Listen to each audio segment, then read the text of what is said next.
You know, when you walk through the dark portal into Draenor, you see two big threats. The first is literally the millions of Iron Horde orcs that are just waiting to drown you in your own blood. Hey, how's it going? Hey, how you doing, bro? Who's touching me there? Sorry. And the second is Gul'dan, who we free and help right off the get-go, but that we know will prove to be a hunchback pain in the ass in the future, since he's literally addicted to trying to force-feed everyone some of Manaroth's Mountain Dew. Come, Gromash, drink.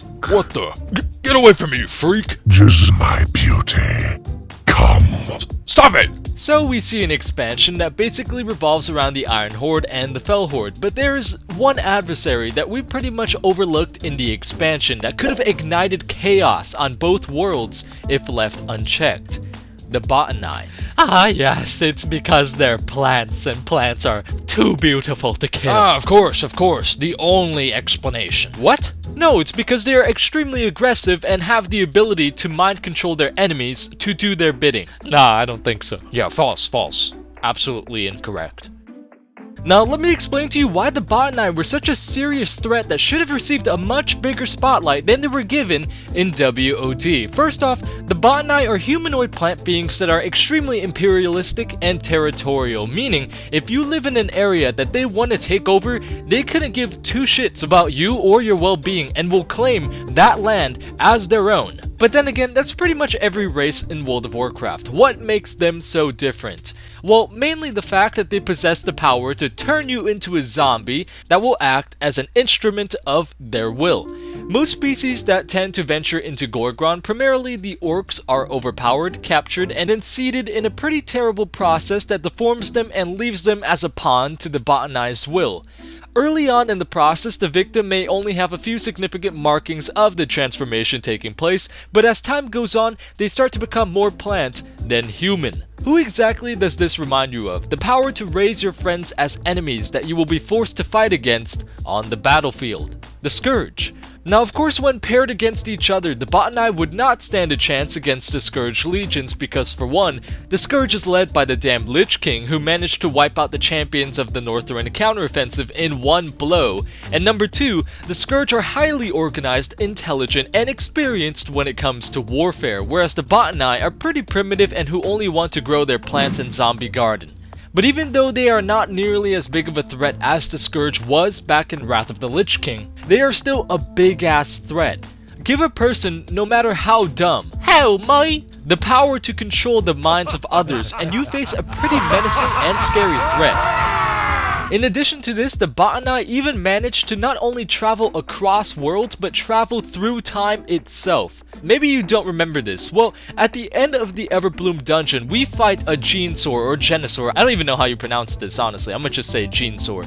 By the name of Yalnu that manages to cross an alliance portal leading into present time, Stormwind. Now put this into your mind, a giant-ass, roided-out, highly hostile, plant-like creature makes its way to a different planet that is 30 give or take years into the future. What if we were not there to stop it? What if both us and the Kirin Magi that were defending Stormwind were overpowered, captured, and then converted into those mindless saplings? Who then would be there to stop it? The bulk of Stormwind's armadas are in Draenor right now, which leaves a few guards to tend to the city's defenses. If Yalnu managed to overwhelm us, convert us, and then disappear before Stormwind's reinforcements would be able to finish it off, then it could literally vanish from sight into Elwyn Forest and emerge when it was at full strength again. It could convert Stormwind patrols, roaming gnolls, and erotic roleplayers from Goldshire. Then we'd be fucked. But you might sit back and say, I don't think these creatures would be that powerful. Yalnu is a Genesaur or Genesaur, whatever, who are revered as gods by the Botany, which means that the Botany would probably go out of their way to sacrifice and protect the Genesaurs from being harmed at all costs, which would be a really difficult obstacle to overcome, especially if it attacks Stormwind with a full army of corrupted citizens and gnolls. Secondly, it has been stated that these creatures are pretty damned quick and it would require an army just to defeat one single fully grown Genosaur, which leads me to wonder how come these plant-like creatures were not expanded upon more in WoD.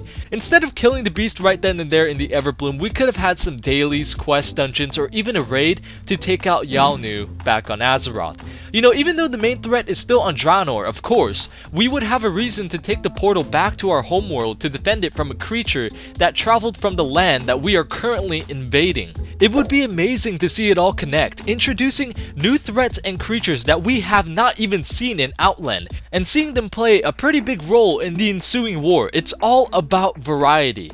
In the Burning Crusade, we fought Kil'jaeden, Kael'thas, Vashj, Illidan, Gruul, and even more. In Wrath of the Lich King, we fought the Scourge, the Black Dragonflight, Malygos, and even an Old God.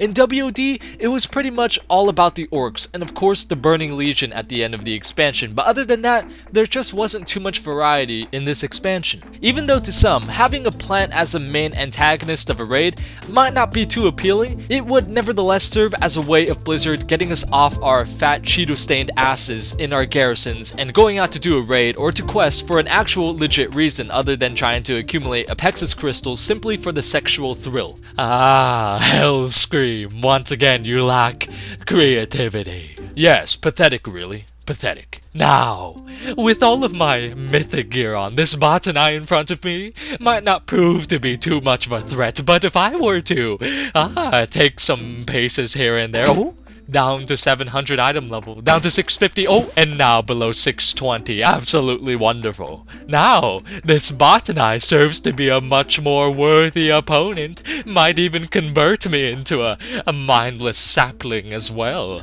Pay attention, Hellscream, this is gold right here, absolute liquid gold, like our Mystic Rune Saber, which is 25% off right now, by the way. Now, I might even need some help, so what do? I invite 4 of my guildies to come and help me out, and there you go. It's practically a new raid. And then I alt-tab and put on some Stormwind music, and there you go. A bot and I raid in Stormwind. Brilliant as always, Lexington. Excellent work. Yes, absolutely wonderful.